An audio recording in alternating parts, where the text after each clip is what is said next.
Yeah, no, they won't cure cancer. It's some mental gymnastics to draw that line. It's clickbait, folks, it's shameless tactics, and I'm not above it. But I do have a strange feeling that you're actually here to see if the Xero Alpines will cure your cold, wet feet. You know, like information and stuff. So after watching a dozen or so other reviews, lucky for you, you land on the right one this time. So how about we strap up? Ooh. Over, under, around the tree, swing past the knothole, pull and see. Let's do it!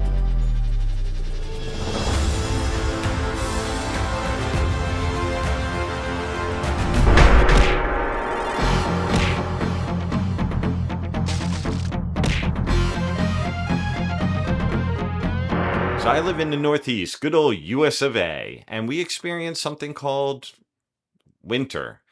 For some, it's a cherished season, skiing, drinking hot cocoa by a raging fire. Granted, 4 people perished in that fire, but don't worry, folks, it wasn't me. I didn't do it! For others, such as myself, we absolutely love winter hiking and camping.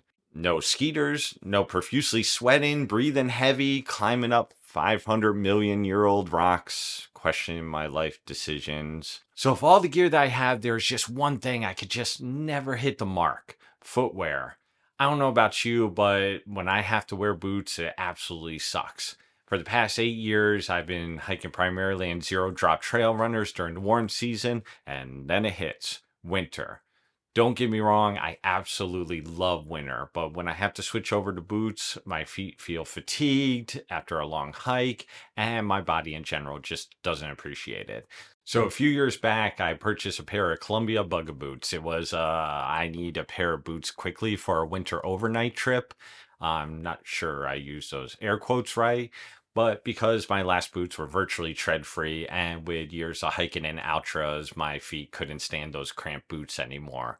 And holy hell, the weight of some of these boots. I'm not mountaineering, I'm just hiking on the AT. So you might have heard the adage, 1 pound on your feet equals 5 pounds on your back. Well, it's real, but it's more like the amount of weight that you carry on your feet requires 4.7 to 6.4 times the amount of energy it would take to carry it on your back. Thanks, Redmond Hillary. So this started my quest for the perfect minimalist boot. I was going to be realistic, but I also had an inflexible criteria. First, a boot with zero drop, meaning the heel and the forefoot are at the same level.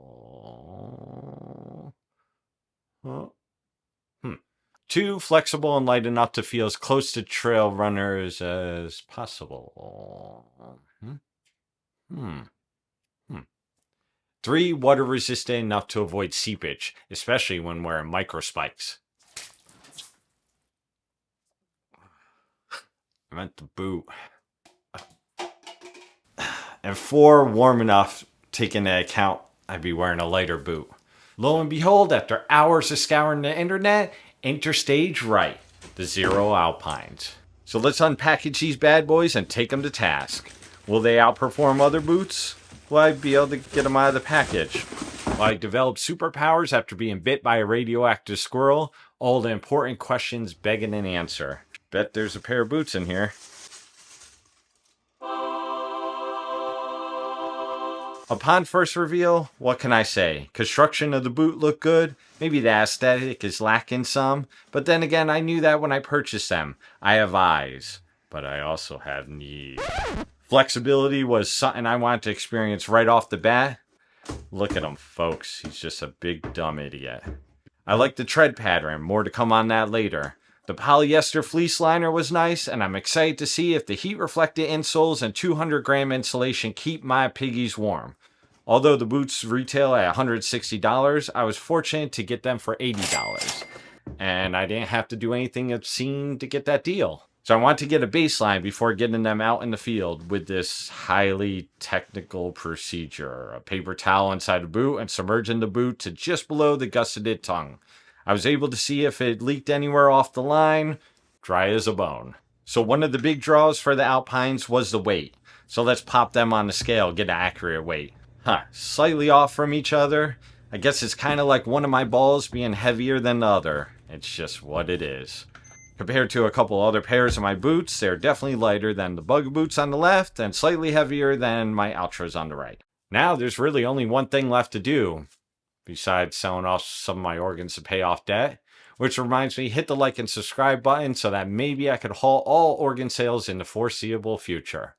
That one thing is to beat the hell out of these things. I got right on trail. Mark and Mason kept me on track. Literally without them, I've been known to miss my fair share of blazes. Climbing was easy peasy, no slippage, but the true test will be with the snow. Until then, let's dive into the numbers. Okay, so the first category is style. I gave them a 3 out of 5. Come on, move it. Now, that's completely subjective, so let me know in the comments if I'm way off base. I generally don't like the style of them, but the style is actually the reason why I gravitated to them in the first place. So let me explain. The design looked just like the moon boots I had when I was a kid. Actually, these are the exact moon boots I had when I was a kid. Do you remember that dance scene from Napoleon Dynamite? He made them popular again for like a minute. At least he has some dance skills. I killed the music to make it funnier, yet he's still pretty damn good.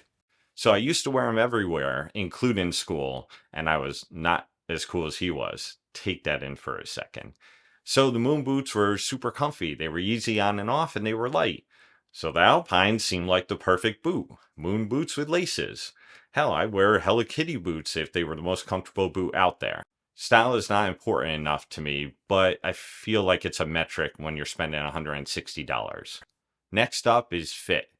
I lucked out. They fit true to size to my 10.5-inch foot.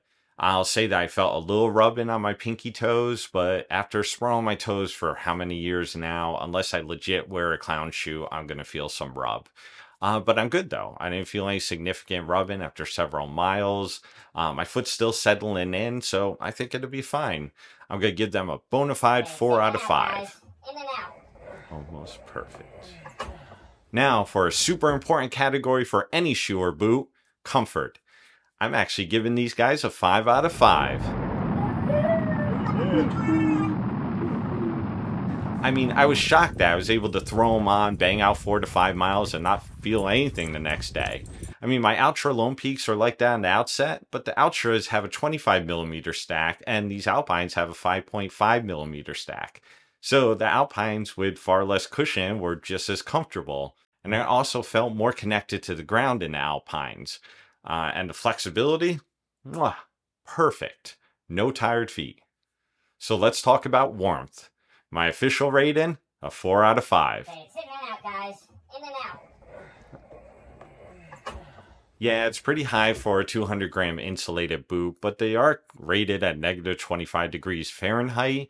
Unfortunately, I can't test that around here. But it's kind of rare that I'd be out in those temps anyway, so the weight savings of the boot was a bigger selling point for me. If you want a boot that can handle extreme temps, I'm sure there's better options out there. I have been out with these below freezing, standing still for a good period of time. I waded in cold water streams, going down to like 15 degree Fahrenheit. I would love to test in sub-zero temps, but I don't control the weather. And still no snow after 6 weeks, 6 days, 4 hours, 10 minutes, and 47 seconds. Not that I'm keeping track. Still no snow. Let's talk about waterproofing. So close. I had to give them 3.5 out of 5.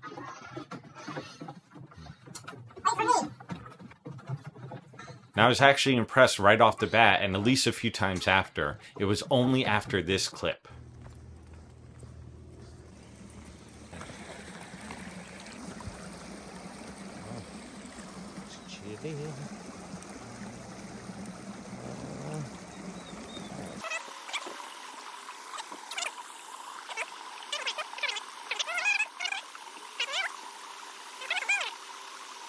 Really, I had no clue how much I talked to Mason during hikes.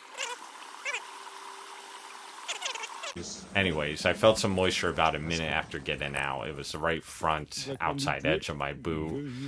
Unfortunately, for waterproof shoes, they're either waterproof or they're not.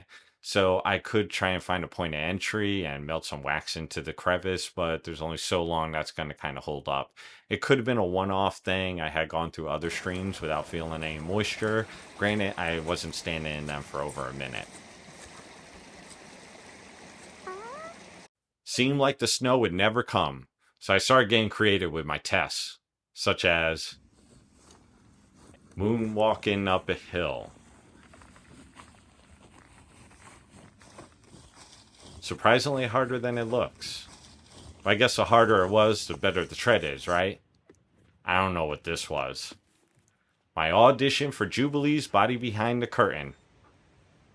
That stud. Sloshing through mud, some stream crossing. Then it happened, a modern miracle. Snow! Snow! Snow!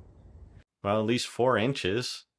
It snowed 4 inches last night. Is that a lot, ladies? Or no? You need like more. That's what am I? That's nothing. That's like no snow. It's average. Is it average? I took full advantage of the moment. It's like I've never seen snow before. I was even able to get an opinion of my boots from this like snow kid. Hey, what up, little man? How you doing? How you like my kicks? Check out your kicks. What is this, 2010? You smell like beef. That was... Go back to your candy van, old man. You Smell like beef. You smell like beef. So, what I noticed right off the bat is traction. This traction is not laxin'. I don't have a rhyme. But anyway, I'm 3/4 the way through a hike right now. First half of the hike, did not wear my micro spikes, but I have them on now. I really didn't see much of a difference, but I am going through some slushy terrain right now, so I'm going to slip, I'm klutz, it is what it is. I really don't fault the boots for that. So I can safely say right now, for traction, I give it a 4 out of 5 for boots that I have owned myself. And really, I don't do this for a living. People don't send me free stuff, and I try it out. So over my time, I probably owned about 10 pairs of boots for hiking. So take it with a grain of salt, but I feel comfortable in these. They worked well. They're meeting my needs. Time will tell. I'm going to keep going, see how it is. But right now, I'm going to send you right back to me in a room somewhere trying to tell you my full-on assessment. Hopefully these numbers bear out and this might be the boot for you. My opinion from the last clip held true when it comes to traction, and with all other categories, these get a 4 out of 5. Considering I got them for half off, they're an amazing find. They hit all my criteria: zero drop, light, flexible, water resistant, and warm. Heck, I'll even pay full retail price the next time I need a pair of boots. If you know a better pair of minimalist winter boots with decent insulation and flexibility, or you just want to give your impression of the Alpines, leave it in the comments. Shaggy out.